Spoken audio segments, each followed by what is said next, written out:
কথা বলা হয়েছে। উম্মাহাতুল মুমিনিন ও আয়েশা দুনিয়ার মুসলমান ছেড়ে কথা বলবে না, তার জিহ্বা টাইনে প্রতিবাদ মৃত্যু সমাবেশে সামনে খাড়া আছেন। আল্লাহুম্মা সাল্লি আলা মুহাম্মদ। রাসূল এই কথা বলেছিলেন, মন্দি কামনার সব কামনার মুফতি শামসুদ্দিন সাহেব আল্লাহ হযরত মাওলানা মুফতি রাসূলের বিরুদ্ধে কুরআনের কথা বলেছিল, কামনার সব কথা বলেছিল। রাসূল এই কথা বলেছিলেন, মন্দি কামনার সব কামনার সবকে কে হত্যা করবা? আজকেও কথা যে কুরআনের আমার রাসূলের চরিত্রের কথা বলেছে তাকে হত্যা করতে হবে।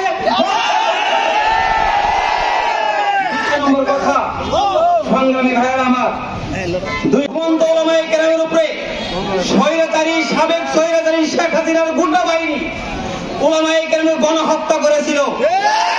আমরা বিচার পাই নাই, সুতরাং সুযোগ এসেছে, সে যেখানেই থাকুক, ভারত থাকুক, যে জায়গায় থাকুক, প্রধান উপদেষ্টার কাছে অনুরোধ, আপনার তাহাকে বাংলাদেশের মাটিতে নিয়ে আসে ফাঁসি কাটতে চলাইতে হবে।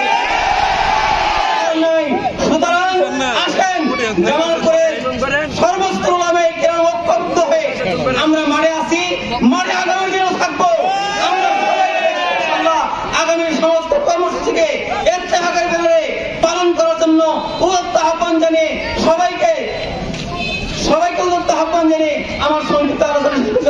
আলহামদুলিল্লাহ, কবুল করুন মাওলানা। যে সমস্ত মুসলমানরা মিছিলে অংশগ্রহণ, আলহামদুলিল্লাহি রাব্বিল আলামিন।